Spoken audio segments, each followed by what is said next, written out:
करारविन्देन पदारविन्दं मुखारविन्दे विनिवेशयन्तं वचसपत्रस्य पुटेशयानं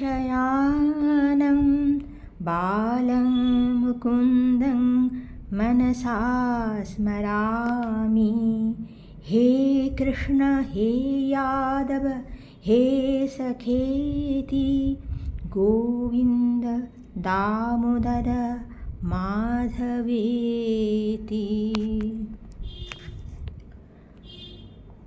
পরম ভক্ত সুদামার কাছে শ্রীকৃষ্ণ হাত পেতে দাঁড়িয়েছিলেন তার চিরের নৈবেদ্যটুকু নেবেন বলে। সামান্য নৈবেদ্যটুকু আঁচল প্রান্ত থেকে খুলে দিতে অত্যন্ত সংকোচ অনুভব করছিলেন সুদামা। ভক্তের ভগবান শ্রীকৃষ্ণ প্রেম দৃষ্টিতে সুদামার দিকে তাকিয়ে তাকে আশ্বাস দিয়ে বললেন, ওহে ব্রাহ্মণ, আমার জন্য তুমি বাড়ি থেকে কী উপহার নিয়ে এসেছ? আমার ভক্ত যদি প্রেম ভরে আমাকে সামান্য জিনিসও অর্পণ করে তাহলে তা আমার কাছে অনেক। ভগবান কৃষ্ণ এইরূপ বলা সত্ত্বেও ব্রাহ্মণ 4 মুষ্টি চিরা লক্ষ্মীপতিকে লজ্জাবশত দিতে পারলেন না। তিনি সংকোচবশত মাথা নিচু করে বসে থাকলেন। শ্রীকৃষ্ণ পরম কারুণিক, তিনি সর্বজ্ঞ। কোনো প্রাণীরই হৃদয়গত ভাব তার কাছে অজ্ঞাত থাকে না। তিনি চিন্তা করলেন, আমার সখা কখনো আমার কাছ থেকে ধন সম্পদ প্রার্থনা করেনি। আজ সে পতিব্রতা পত্নীকে প্রসন্ন করার জন্য আমার কাছে এসেছে। আমি আজ এমন সম্পদ আমার সখাকে দেব যা দেবতাদের কাছেও দুর্লভ। পত্যা পতিব্রতায়াস্তু সখা প্রিয় চিকীর্ষয়া প্রাপ্ত মাম অস্য দাস্যামি সম্পদো মর্ত্য দুর্লভা।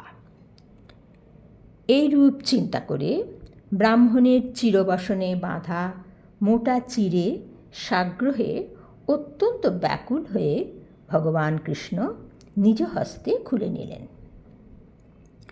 ইত্থং বিচিন্ত্য বসনাচ্চিরবদ্ধান দ্বিজন্মনঃ স্বয়ং জহার কিমিদমিতি পৃথক তণ্ডুলান। পরমপ্রীত হয়ে ভগবান বললেন, সখা তুমি আমার জন্য অত্যন্ত প্রিয় উপহার নিয়ে এসেছ। এই চিরে শুধু আমাকে নয়, সমগ্র সংসারকে তৃপ্ত করার যোগ্য। তর্পয়ন্ত্যঙ্গ মাং বিশ্বমেতে পৃথক তণ্ডুলা। এই কারণেই বৈষ্ণব দর্শনের সার কথা হল, তস্মিন তুষ্টে জগৎ তুষ্টং প্রণীতে প্রণীতং জগৎ। জগৎ কারণ বিশ্বপ্রভু অন্তরাত্মা ভগবান বিষ্ণু তুষ্ট হলে সমগ্র জগতেরই তুষ্টি হয়। যেমনভাবে বৃক্ষমূলে জল দিলে শাখা পত্র পুষ্পসহ সমগ্র বৃক্ষটি সেই সিঞ্চিত জলে পুষ্ট হয়, ঠিক সেইভাবে জগৎপিতা তুষ্ট হলে তাঁর সৃষ্ট জগৎও তুষ্ট হয়। ভগবত ভক্তির এমনই সর্বগ্রাহী শক্তি। ভগবান ভক্তের ভক্তির কাছে নিজেকে সম্পূর্ণ সমর্পণ করেন। শ্রীকৃষ্ণ যখন এক মুঠি চিরা ভক্ষণ করে আরও এক মুঠি খাওয়ার জন্য হাতে তুলে নিলেন, তখন রুক্মিণী রূপিণী স্বয়ং লক্ষ্মী শ্রীকৃষ্ণের হাতটি ধরে ফেললেন। তিনি বললেন, হে বিশ্বাত্মা, মানুষের জন্য ইহলোকে ও পরলোকে সকল সম্পত্তির সমৃদ্ধির জন্য এই এক মুষ্টিই যথেষ্ট। এইটুকুই আপনার প্রসন্নতার কারণ হয়। মহার্ঘ বস্তু নয়, আড়ম্বরপূর্ণ পূজার্চনা নয়, ভগবানের প্রতি শ্রদ্ধা ভক্তি, ভগবানকে আরাধনা করে ভক্তের নির্মল আনন্দই ভগবানের সর্বাঙ্গীন প্রীতির কারণ হয়। ভক্তকে তিনি তার শ্রীবক্ষে ধারণ করে আলিঙ্গন করেন। সেই রাতে পান ভোজন করে ব্রাহ্মণ শ্রীকৃষ্ণের মন্দিরেই থাকলেন এবং তিনি বৈকুণ্ঠে বাস করছেন বলে অনুভব করলেন। ভুক্ত্বা পীত্বা সুখং মেনে আত্মানং স্বর্গতং যথা। সখার সঙ্গে কৌতুক করার ইচ্ছায় ভগবান পরের দিন সুদামাকে খালি হাতেই বিদায় দিলেন। তার প্রীতিটুকুই ভক্তি ভরে আত্মস্থ করে সুদামাও তার কাছ থেকে কোনো পার্থিব ভোগযোগ্য বস্তু প্রার্থনা করলেন না। ভগবান কৃষ্ণের দর্শনজনিত আনন্দে ভরপুর হয়ে তিনি গৃহের উদ্দেশ্যে রওনা দিলেন। মনে মনে ভাবতে থাকলেন, ভগবান কৃষ্ণের ব্রাহ্মণ ভক্তি আজ নিজের চোখে দেখলাম। যাঁর হৃদয়ে লক্ষ্মী বিরাজমান, তিনি আমার মতো দরিদ্রকে বক্ষে স্থান দিলেন। অহো ব্রহ্মণ্য দেবস্য দৃষ্টা ব্রহ্মণ্যতা ময়া যদ দরিদ্রতম লক্ষ্মীম আশ্লিষ্ট বিভ্রতো রসি। কৃষ্ণ ও রুক্মিণীর আতিথ্যে পরম আহ্লাদিত ব্রাহ্মণ সমস্ত পথ কৃষ্ণকেই স্মরণ করতে করতে চললেন।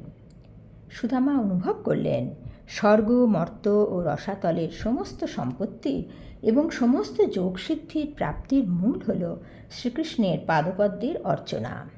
সর্বাসামপি সিদ্ধীনাং মূলং তচ্চরণার্চনম।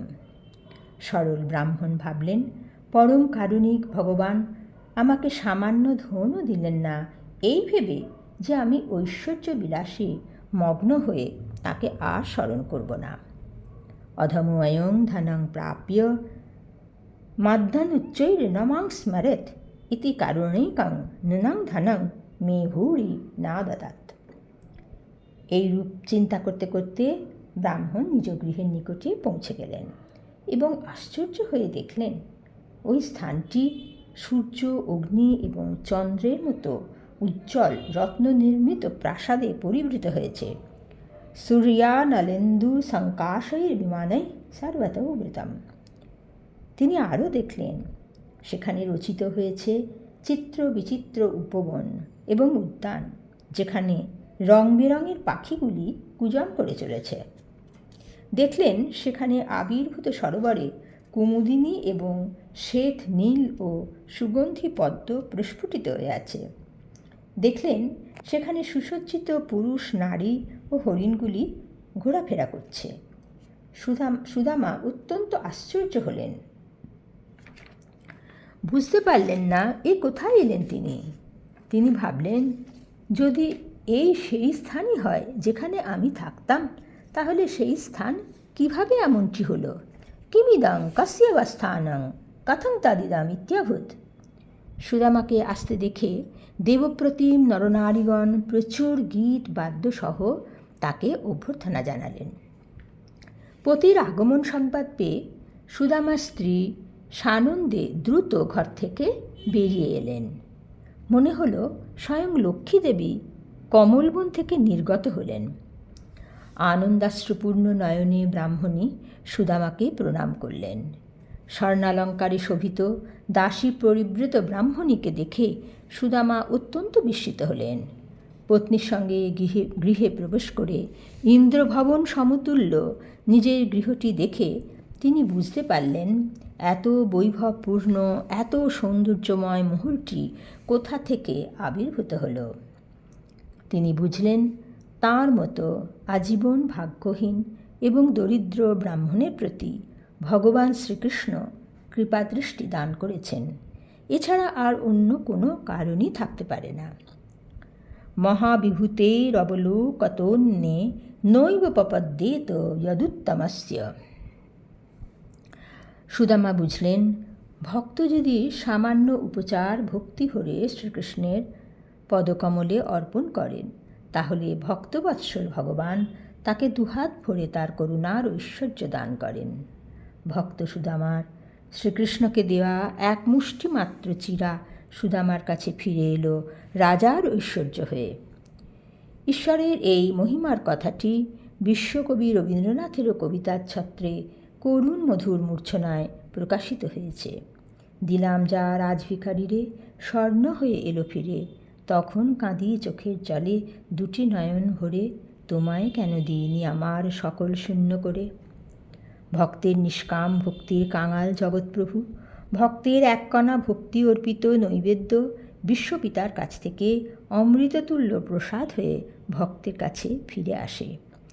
পরম বৈষ্ণব ভক্ত সুদামার ঐহিক ঐশ্বর্যের প্রতি বিন্দুমাত্র আসক্তি ছিল না। তিনি কৃতজ্ঞ চিত্তে স্মরণ করলেন, তাঁর দেওয়া এক মুষ্টি মাত্র চিরে তাঁর ইষ্ট শ্রীকৃষ্ণ কতখানি প্রেম সহ স্বীকার করেছেন। ময়োপনীতাং পৃথুকৈক মুষ্টিং প্রত্যগ্রহিত প্রীতিযুজ মহাত্মা। পার্থিব সম্পদ দোষদুষ্ট, ধনী ব্যক্তি ধনমোহে অধঃপতিত হয়। সুদামা উপলব্ধি করেছিলেন এই কারণেই অদূরদর্শী ধনপ্রার্থী ভক্তগণকে শ্রীকৃষ্ণ পার্থিব ঐশ্বর্য নির্বিশেষে দান না করে তাদের কৃপাই করে থাকেন। এই উপলব্ধির কারণে সুদামা অনাসক্তভাবে ভগবানের প্রসাদ রাজৈশ্বর্য লাভ করেও বিষয়ে অনাসক্ত হয়ে সস্ত্রীক কৃষ্ণ প্রেমে মগ্ন হয়ে থাকলেন। ভগবান কৃষ্ণ যোগ্য হস্তেই তার প্রসাদ তুলে দিয়েছিলেন। আসুন এখন আমরা ভক্তবৎসল ভগবান কৃষ্ণের নাম সংকীর্তন করি। হরে কৃষ্ণ কৃষ্ণ কৃষ্ণ হরে হরে, হরে রাম